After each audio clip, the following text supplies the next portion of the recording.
Video করিনি তো।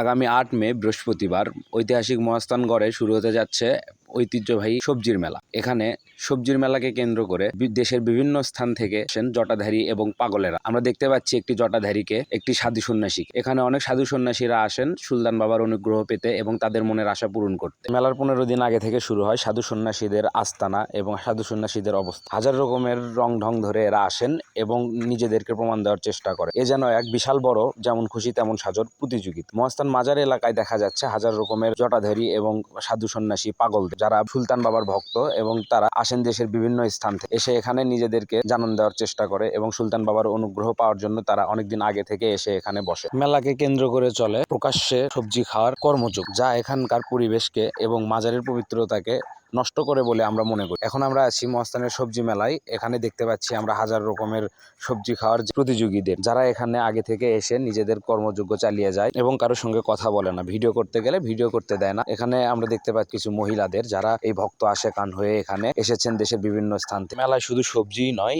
নতুন নিত্য প্রয়োজনীয় তৈজসপত্র থেকে শুরু করে মহাস্থানের ঐতিহ্যবাহী খাবার কটিও পাওয়া যায় এবং গ্রাম্য মেলার যে জিনিসপত্র এখানে দরকার সেই সব কিছুই এখানে এই মেলাতে পাওয়া যায়। এখন আমরা কথা বলবো একটি ভক্তের সাথে। জাহাজ ঘাট বেরি ভিডিও করিনি তো। ভিডিও করি।